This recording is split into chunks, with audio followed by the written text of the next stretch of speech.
Palavra aberta. Pela primeira vez em 6 anos, mais brasileiros se declaram de direita do que de esquerda. 39% contra 28%. A conclusão é do Barômetro das Américas, que avalia a percepção do sistema democrático no continente americano. O estudo, feito a cada 2 anos, é uma parceria de uma universidade dos Estados Unidos com a Fundação Getúlio Vargas aqui do Brasil.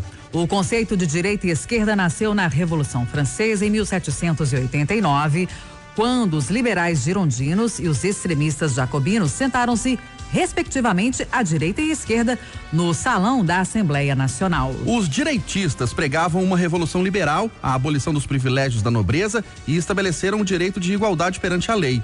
Os esquerdistas também defendiam o fim dos privilégios para a nobreza e o clero, mas eram favoráveis a um regime centralizador. A divisão política se acentuou aqui no Brasil depois da disputa presidencial de 2014 entre Aécio Neves e Dilma Rousseff e atingiu o ápice ano passado com a eleição de Jair Bolsonaro. Para debater os conceitos e erros e acertos da esquerda e da direita no Brasil, o Palavra Aberta recebe agora um dos fundadores do PT, presidente durante 12 anos da CUT Minas, a Central Única dos Trabalhadores, Carlos Calazans. Carlos Calazans, bom dia, obrigada pela sua presença aqui no Palavra Aberta, seja bem-vindo. Bom dia, Cátia, bom dia, Eustáquio, bom dia, Ivan, bom dia a todos os ouvintes da Rádio Itatiaia.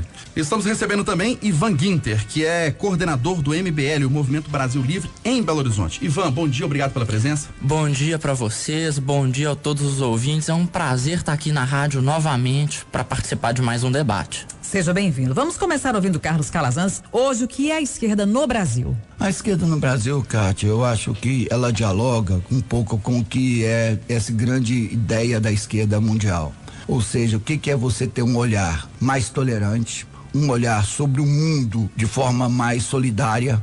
Os ideais da Revolução Francesa continuam presentes na liberdade, no acolhimento, na presença de um Estado que tenta melhorar a vida dos mais pobres, da população, dos trabalhadores, o enfrentamento à elite, aos ricos, aos poderosos. Então a esquerda ainda, apesar das nuances, das diferenças, continua sendo aquele que olha a realidade com um olhar mais generoso, com um olhar mais otimista do ponto de vista de querer o bem para as pessoas, o bem do meio ambiente, você querer acolher as pessoas mais humildes, mais pobres, querer melhorar a vida do povo, melhorar a vida dos trabalhadores e aqueles que querem manter o status quo, manter a ordem, manter a ideia dos ricos, dos poderosos, da concentração de renda. Então é uma coisa assim, você pode ser homossexual, você pode ser um transexual, você pode ser um heterossexual, você pode ser um negro, você pode ser um branco, mas todos têm que ser respeitados. Qual o conceito que você tem de defender a mulher, o direito da mulher, combater a violência? Esses são conceitos principais do que eu chamo de progressista, um pensamento progressista, um pensamento libertário. E, obviamente, aqueles que pensam o contrário são denominados por nós como a direita. Passando a palavra para o Ivan Ginter, que é coordenador do MBL em Belo Horizonte, para você, Ivan, hoje, no Brasil, o que é ser de direita? A primeira coisa que a gente precisa entender em todo esse debate é que esquerda e direita são necessariamente meios antagônicos de ação política. São meios de resolver conflitos que existem na sociedade que se colocam antagonicamente. Existe toda essa formação histórica do conceito de direita e esquerda, da Revolução Francesa, do parlamento, do lado do rei, do lado do povo, do lado dos jacobinos, do terror revolucionário, etc. Mas, com o passar do tempo, esse tipo de coisa vai se tornando cada vez menos significante e o que nós vemos hoje em dia é algo totalmente diferente daquela época.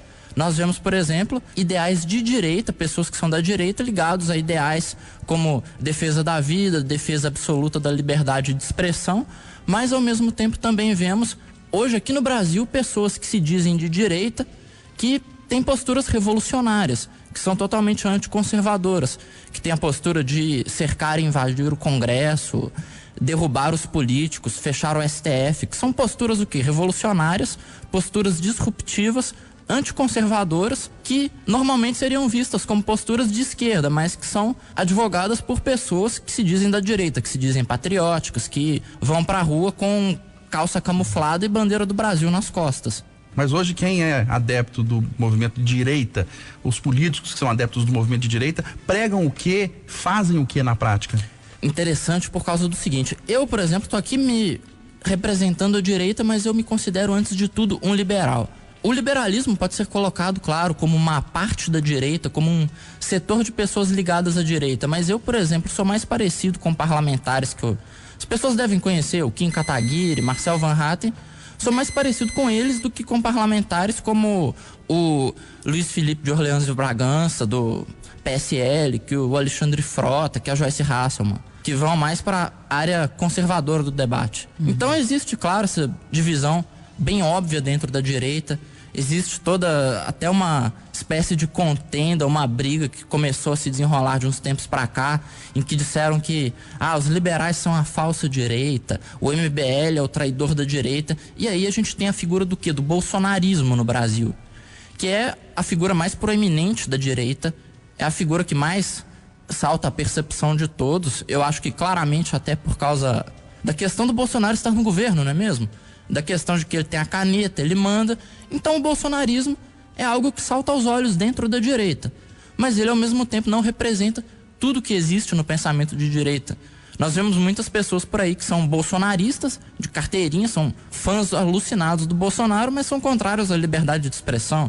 Querem, por exemplo, proibir o comunismo, que é uma coisa que eu acho absurda. E na sua visão existe um movimento de direita e um movimento de ultradireita, que aí são absolutamente conservadores, com posicionamentos, por exemplo, contrários à população LGBT, discriminação contra a mulher. Você acha que existe essa divisão, direita e ultradireita? A divisão pode ser feita em qualquer campo ideológico, não é mesmo? Mas a quantidade de representantes desse suposto campo, que é contra os direitos das mulheres, é a favor de repressão aos gays, esse tipo de coisa, é felizmente um campo muito reduzido. Eles fazem barulho, é claro, como vocês devem todos bem saber, vocês, os ouvintes, que grupos pequenos conseguem fazer um barulho muito grande. Eles conseguem se organizar bem, fazer sua confusão, fazer sua bagunça, mas felizmente eles têm se tornado minoritários. Mas só mais uma pergunta antes de passar a palavra de novo pro Calazan. Você acha que hoje a direita no Brasil, ela tá apoiando do lado das elites, do lado dos mais ricos, do lado dos empresários e a esquerda não? Há essa divisão? Não, eu não vejo dessa forma, de que a direita defende os empresários e os mais ricos e a esquerda defende os pobres. Eu acho que os dois grupos, eles defendem ideais, eles defendem métodos de ver o mundo e de fazer a política. Isso aí é o mais importante de se perceber. A direita, por exemplo, parte da ideia do livre mercado, da necessidade de aceitação da livre iniciativa, da liberdade de expressão, da liberdade religiosa, da igualdade jurídica entre todas as pessoas. A esquerda já parte mais para um princípio coletivista, um princípio de um Estado que vai tutelar as pessoas na direção do bem comum ou na direção da prosperidade geral de todos. Eu, como de direita, eu acho que isso é um discurso que vai mais na direção de falar de unicórnios, idealismo e etc. Quero voltar a abordar aqui o Carlos Calazan. Pois não, o Ivan começou a falar do que a gente pode entender que são equívocos de interpretação sobre cada ideologia. No caso da esquerda, na sua avaliação, que equívocos que as pessoas cometem ao se referir a movimentos de esquerda? Não, equívocos de todo esquerdista é comunista, todo esquerdista quer derrubar a ordem vigente, ou derrubar o Estado de Direito, ou quer fazer revolução. São coisas assim, preconceituosas, todo mundo é vermelho, vem os comunistas, e principalmente está muito em voga agora no bolsonarismo, como o Ivan falou, que é uma bobagem. Particularmente tenho uma ideia que o Ostáquio, ao perguntar pro Ivan, colocou bem, tem alguns parâmetros mesmo, defender a ordem, defender o status, defender a concentração de renda, defender os mais ricos, ser homofóbico, defender violência, defender andar armado, são conceitos que estão de fato presentes no discurso da direita, do ultraconservadorismo. Isso não encontra guarida na esquerda, numa pessoa de esquerda, numa pessoa progressista, numa pessoa que quer o bem comum. Eu, brincando com meus amigos, meus colegas e viajando pelo mundo como eu fui, inclusive na África, a gente tinha um exemplo muito bacana, Ivan e Eustáquio. Se você tem um carro e o carro está indo por uma estrada e o carro é o Estado, o carro é as pessoas de bem, e encontra na beirada da estrada uma família, um homem, uma mulher e duas crianças. Um esquerdista, uma pessoa que tem um bem comum, uma pessoa de esquerda vai falar assim, poxa, vamos parar o carro e perguntar o que essa família precisa. O filho precisa de escola, ou esse homem está precisando de um trabalho, essa mulher está precisando de um trabalho, de uma oportunidade, de uma escola, vamos ver o que precisa. Aí você discute com essa família, você tenta melhorar a vida da família, você tenta criar condições para ela ter uma casa, para ter um emprego, para ter escola, para ter saúde. Você ajuda a pessoa, não precisa ser o Estado, não precisa ser o status quo. Agora, um direitoso, uma pessoa de direita, conservadora, uma pessoa que acha que o mundo pertence a ele, passa direto com o carro, larga a família na beira da estrada e a mulher pergunta pro marido, por que você não parou? Ele que arruma uma enxada e vai trabalhar? O menino que vai trabalhar numa carvoaria, essa mulher que arruma uma trouxa de roupa para lavar, eu não tenho que parar para cuidar das pessoas. E isso está em voga no mundo, isso está em voga no Brasil. Esse não é um rótulo romântico, não, Carlos? É um rótulo romântico, sim, Cátia. E na prática é assim mesmo, eu queria até ouvir o Ivan. O Ivan é uma pessoa de direita também. É verdade, é um rótulo romântico, porque nós vivemos um linear de que as pessoas estão sendo abandonadas mesmo, os mais pobres, mais humildes, os trabalhadores. Isso não é no Brasil, é no mundo. O que nós estamos presente é a concentração de renda. Tem alguns senhores que são donos da humanidade.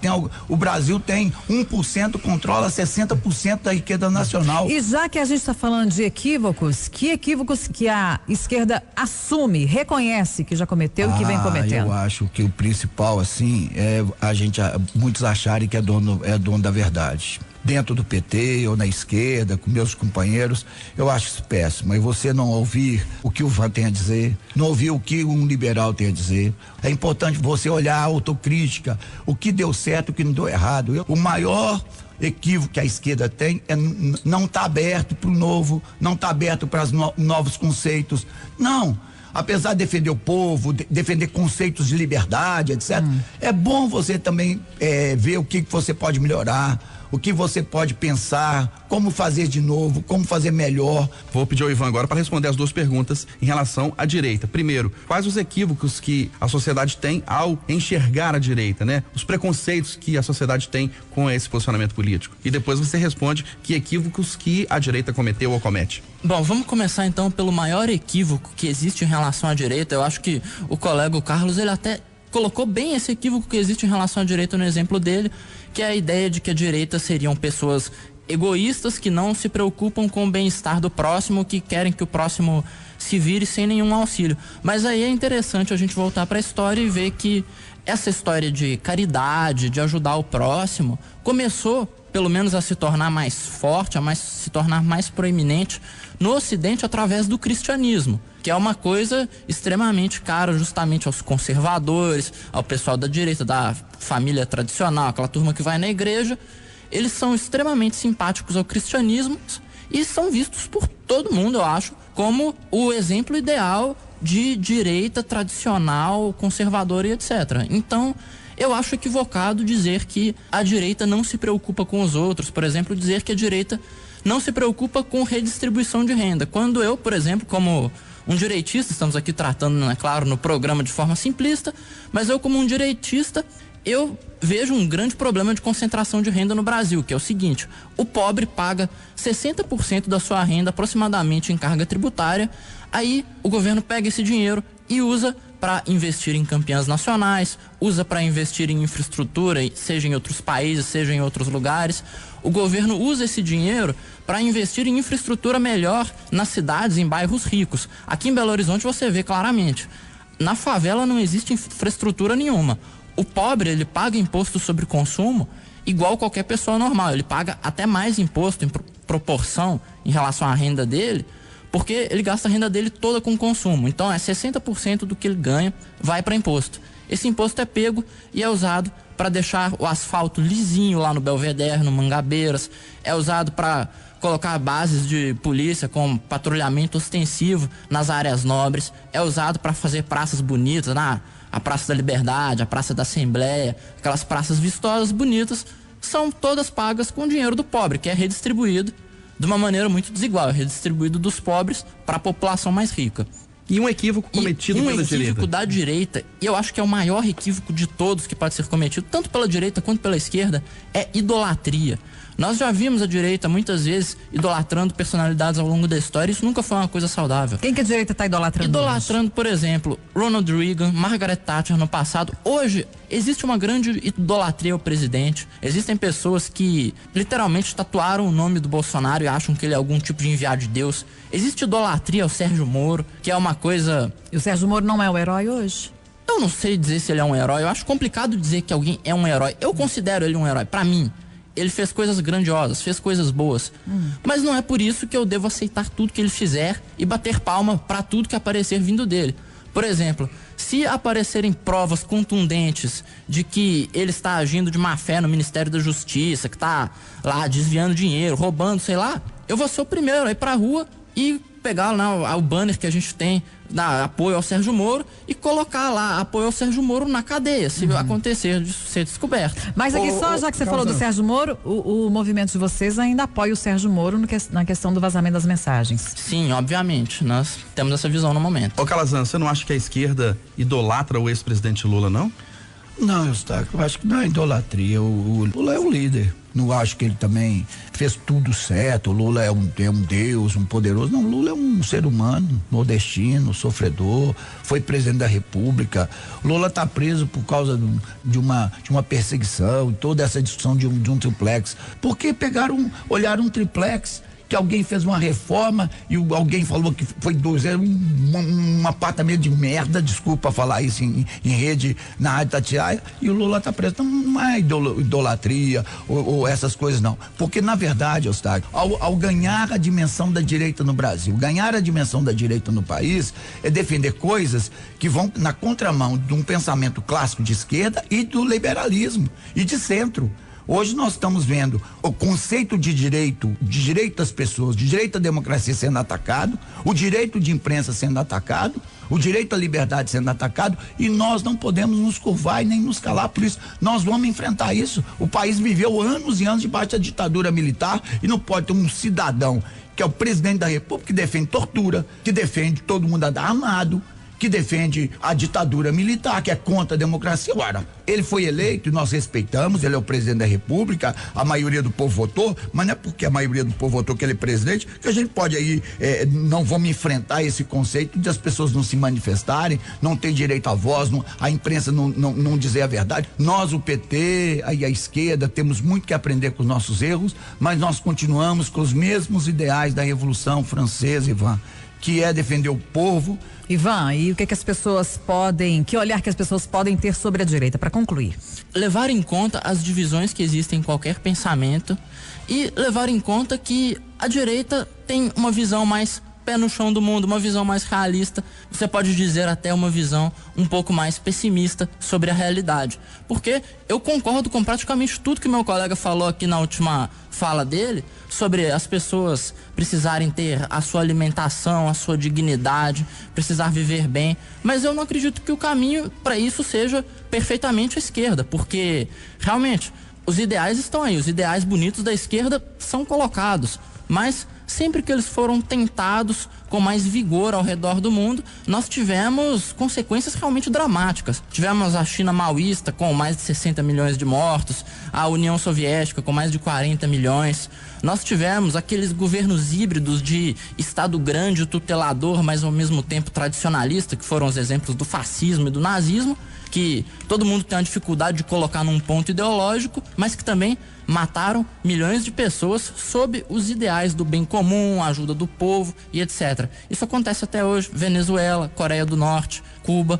Nós debatemos no Palavra Aberta de hoje os conceitos de esquerda e direita, os equívocos, os acertos dessas duas correntes políticas, principalmente no Brasil. Recebemos Carlos Calazans, um dos fundadores do PT no Brasil, foi presidente da CUT, Central Única dos Trabalhadores, em Minas, durante 12 anos. Calazans, obrigado pela sua presença, um ótimo dia. Eu que agradeço os ouvintes, agradeço a Cátia, o Eustáquio, agradeço o Ivan, prazer, o Ivan, ter debatido com vocês. Agradeço também pela presença Ivan Gitter, que é coordenador do MBL, o Movimento Brasil Livre, aqui em Belo Horizonte. Bom dia, obrigada pela sua presença no Palavra Aberta. Então, obrigado, Cátia, obrigado, Eustáquio, obrigado, Carlos, obrigado a todos os ouvintes. Bom dia. Bom dia.